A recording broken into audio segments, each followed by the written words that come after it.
Om Shanti. Good morning. 22 जून 2021 आज मंगलवार है। आज की मुरली में प्यारे बाबा ने कहा है कि बाप के सिवाय निष्काम सेवा और कोई भी नहीं कर सकता है। बाकी जो भी सेवा करते हैं उसका फल अवश्य मिलता है, लेकिन एक बाप ही निष्काम सेवादारी है। और फिर प्यारे बाबा ने कहा है कि ड्रामा में 100% सर्टेन अर्थात निश्चित है कि राजधानी जरूर स्थापन होगी। पुरानी दुनिया का विनाश होगा और नई दुनिया अर्थात राजधानी जरूर स्थापन होगी। ये ड्रामा के अंदर 100% सर्टेन है।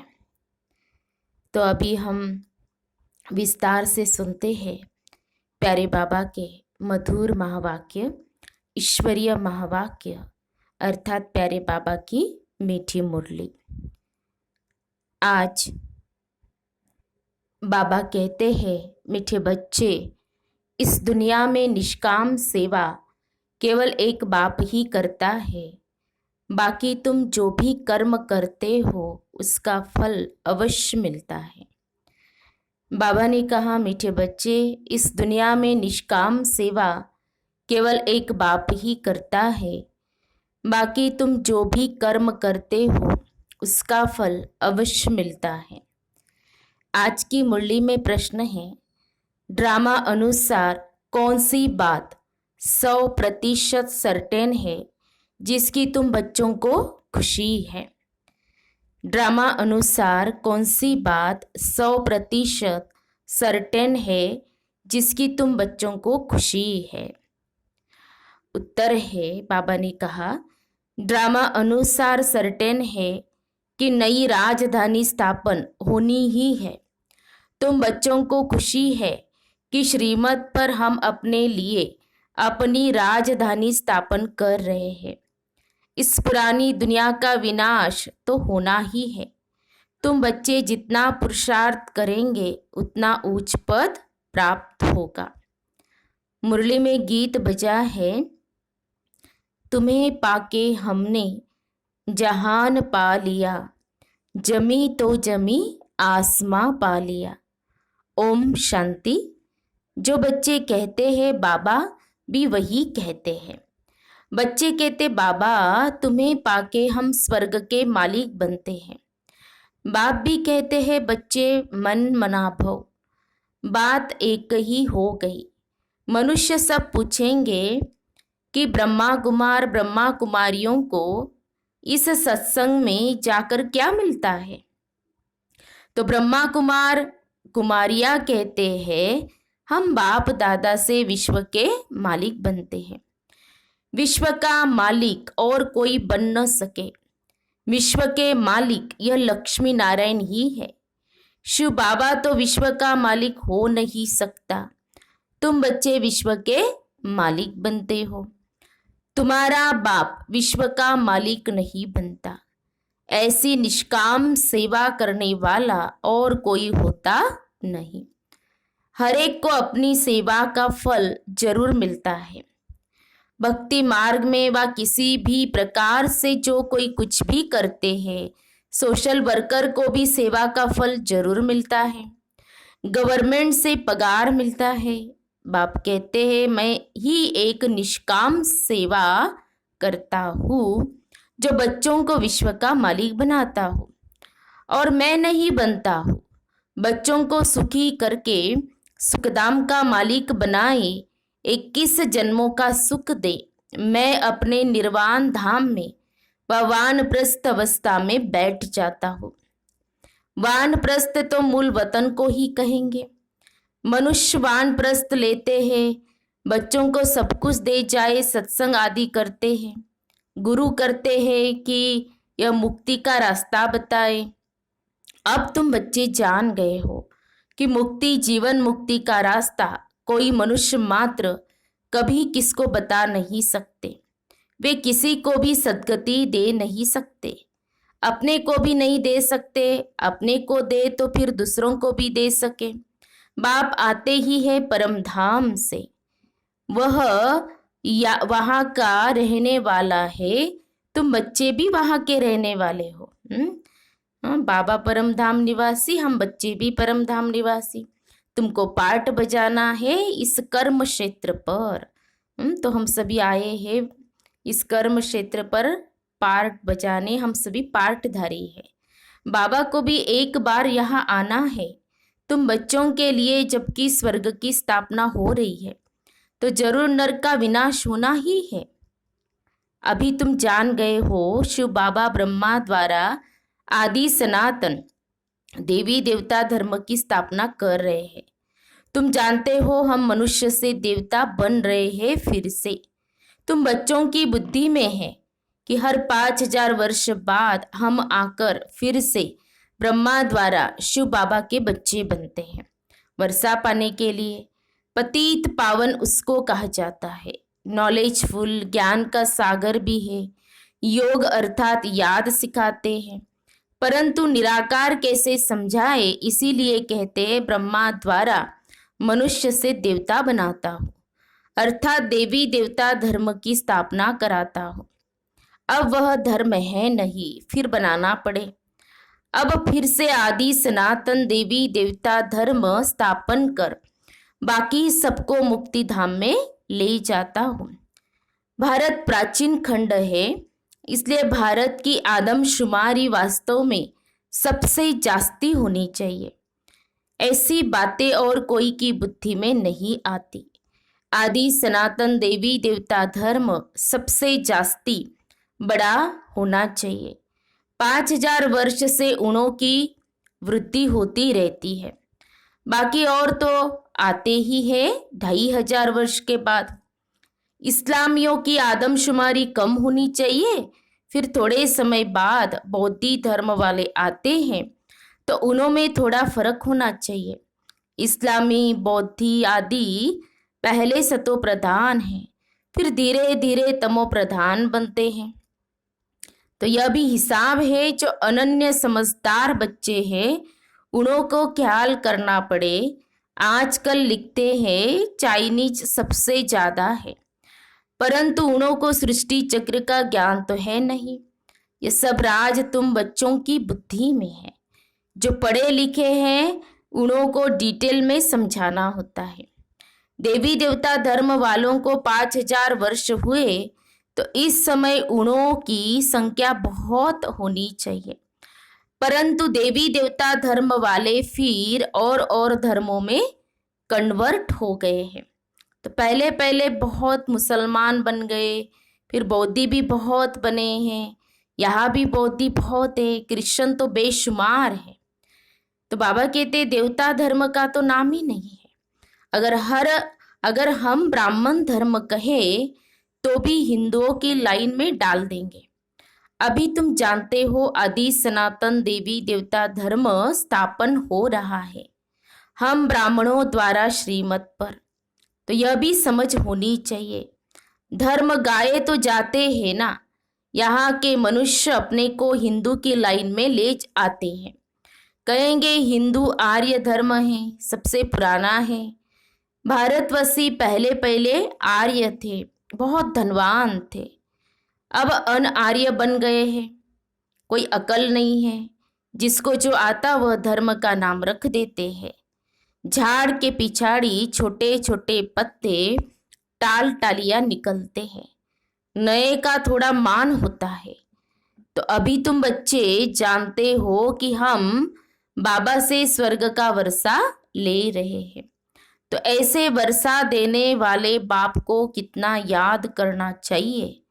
तुम जितना जास्ती याद करेंगे, एक तो वर्षा मिलेगा और तुम पावन बनेंगे। लौकिक बाप से तो धन का वर्षा मिलता है, साथ साथ फिर पतित बनने का भी वर्षा मिलता है। वह लौकिक बाप, वह पारलौकिक बाप, और यह है बीच में अलौकिक बाप। इनको बीच में दोनों तरफ से जोड़ दिया जाता है। शिव बाबा को तो कोई तकलीफ नहीं होती है। इनको कितनी गाली खानी पड़ती है, वास्तव में कृष्ण को गाली नहीं मिलती है, बीच में फंसा है यह। कहते हैं ना, रास्ते चलते ब्राह्मण फंसा, गाली खाने के लिए यह फंसा है। अलौकिक बाप को ही सहन करना पड़ता है। यह किसको पता ही नहीं कि शिव बाबा इनमें प्रवेश कर आए पतितों को पावन बनाते हैं, पवित्र बनने पर ही मार खाते हैं। बाप कहते हैं, मैं आया हूँ सबको वापिस ले जाने।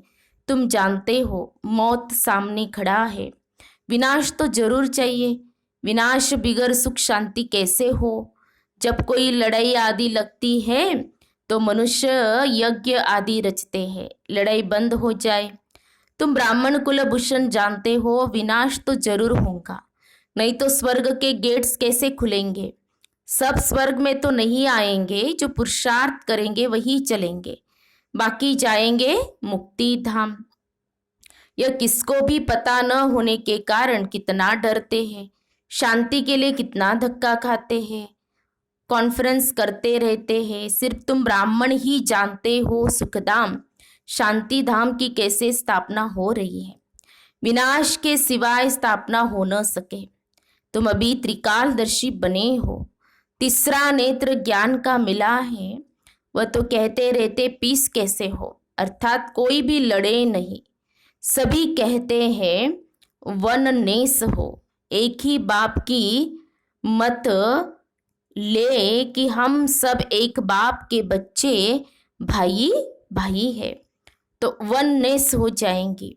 एक बाप के बच्चे हैं तो आपस में लड़ना नहीं चाहिए। यह भी तो सतयुग में ही था। हाँ, वहाँ कोई भी आपस में लड़ते नहीं, वह तो सतयुग की बात हो गई। यहाँ तो है कलयुग। बरोबर सतयुग में देवता थे, बाकी सब आत्माएं कहाँ थी पता नहीं पड़ता। तुम अब समझते हो एक राज्य सिर्फ सतयुग में ही था, वह सुख शांति सब था। ये सब बातें तुम्हारी बुद्धि में है।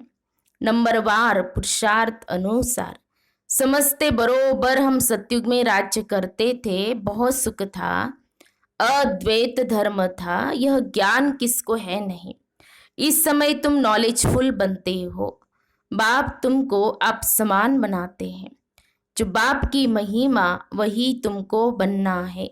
सिर्फ दिव्य दृष्टि की इच्छा भी बाप के पास रहती है।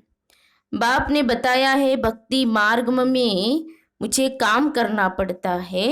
जो जिसकी पूजा करते हैं मैं उनकी मनोकामना पूरी करता हूँ। तो यहाँ भी दिव्य दृष्टि का पार्ट चलता है। कहते हैं ना, अर्जुन ने विनाश का साक्षात्कार किया। विनाश भी जरूर होना है, विष्णुपुरी भी जरूर स्थापन होनी है। तो बाप ने जैसे कल पहले समझाया था वैसे ही बैठ समझाते हैं। बाबा हमको मनुष्य से देवता बनाते हैं। जब देवता बनते हैं तो आसुरी सृष्टि का विनाश जरूर होगा।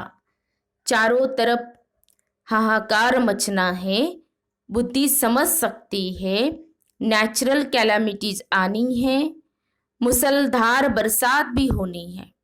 इन सबका विनाश हो जाए तब सतयुग की स्थापना हो। 5 तत्वों की खाद भी मिल जाएंगी। इस धरती को खाद देखो कितनी मिलती है।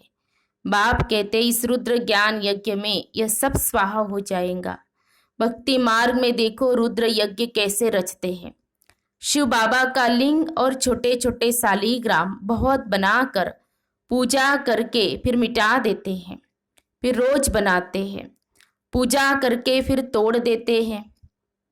शिव बाबा के साथ जिन्होंने भी सर्विस की उन्हों का भी यह हाल करते हैं। रावण की देखो हर वर्ष एफिजी बनाए उनको जलाते हैं। दुश्मन की तो 1-2 बार एफिजी बनाए जलाते हैं। ऐसे नहीं कि वर्ष वर्ष जलाने का नियम रखते हैं, एक बार ही गुस्सा निकाल देंगे। रावण को तो हर वर्ष जलाते हैं। इनका अर्थ कोई समझते थोड़े ही है। फिर कहते रावण ने सीता को चुराया, कुछ अर्थ नहीं समझते। फॉरेनर्स क्या समझेंगे, कुछ भी नहीं। दिन प्रतिदिन रावण को बड़ा बनाते जाते हैं, क्योंकि रावण बहुत दुख देने वाला है। अभी तुम इस पर जीत पाते हो। सतयुग में यह रावण होगा ही नहीं। यह जो कर्म की भोगना, बीमारी आदि होती है, यह है रावण के कारण। रावण की प्रवेशता होने के कारण मनुष्य जो भी कर्म करते हैं वह विकर्म हो जाते हैं। सुख दुख का खेल बना हुआ है। इसे हिस्ट्री ज्योग्राफी का किसको भी पता नहीं है। लक्ष्मी नारायण को यह राज्य कैसे मिला किसको पता नहीं। तुम छोटे छोटे बच्चे समझाते हो। यह लक्ष्मी नारायण सतयुग में राज्य करते थे। संगम पर यह राजयोग सिख यह पद पाया है। बिरला को भी छोटी छोटी बच्चियां जाकर समझाए कि इन्होंने यह राज्य कैसे पाया। अभी तो कलयुग है, इनको सतयुग नहीं कहा जाता। राजा ही तो अभी है नहीं। हाँ, बाबा कहते राजाओं का ताज ही उड़ा दिया है। धर्मशास्त्र सिर्फ 4 है। गीता धर्मशास्त्र है जिससे 3 धर्म अभी स्थापन होते हैं, न कि सतयुग में।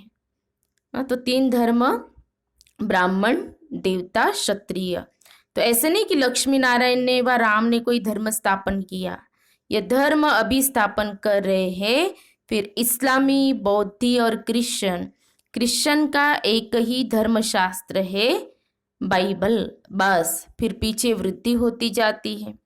आदि सनातन है ये देवता धर्म। अब फिर से देवी देवता धर्म की स्थापना करते हैं। तुम ड्रामा के राज को अच्छी रीति समझ गए हो, खुशी भी रहती है। जबकि तुम बच्चों को 100% सर्टेन है कि हम फिर से अपना राज्य भाग्य स्थापन कर रहे हैं। इसमें लड़ाई आदि की कोई बात ही नहीं। राजधानी स्थापन हो रही है, यह सर्टेन है। As certain as death, as certain as death. तुम जानते हो हम फिर से राज्य भाग्य लेते हैं। कल्प कल्प बाप से वर्षा लेते हैं। जितना पुरुषार्थ करेंगे उतना ऊंच पद पाएंगे।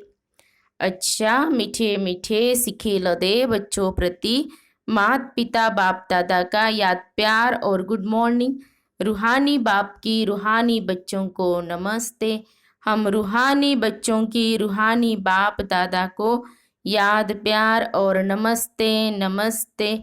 ओम शांति, ओम शांति, ओम शांति।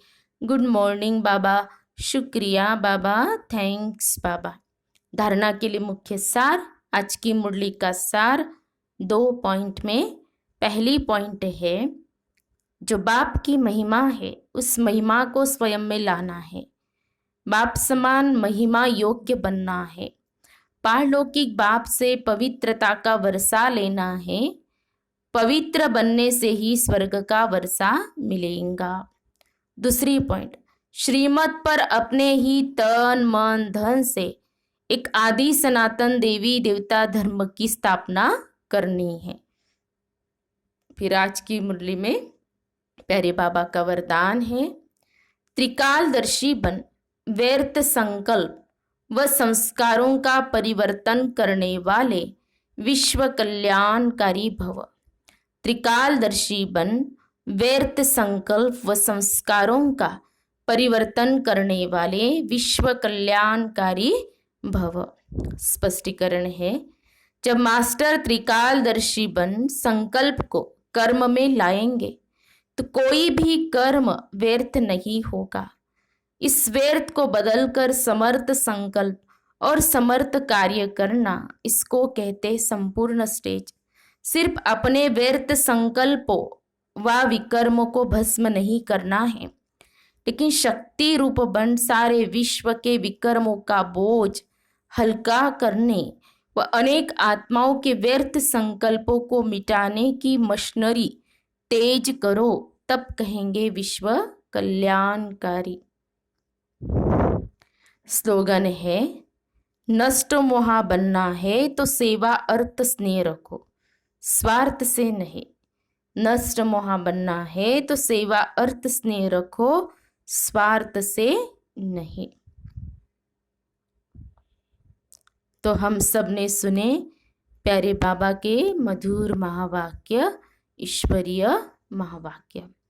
तो आज प्यारे बाबा ने हाँ, हम बच्चों को कहा है कि बच्चे, तुम जो भी सेवा करते हो उसका फल तुम्हें अवश्य मिलता ही है। तो बाबा ही एक निष्काम सेवादारी है। फिर विशेष आज हम सभी इस फरमान पर अटेंशन देंगे, स्मृति में लाएंगे बार बार, मैं विश्व कल्याणकारी आत्मा हूँ। तो विश्व कल्याणकारी आत्मा माना स्वयं के और औरों के भी व्यर्थ संकल्पों को, व्यर्थ संस्कारों को मिटाने वाले। तो इसका भी हम क्या करेंगे, मनन चिंतन करेंगे। अच्छा, ओम शांति, ओम शांति, ओम शांति।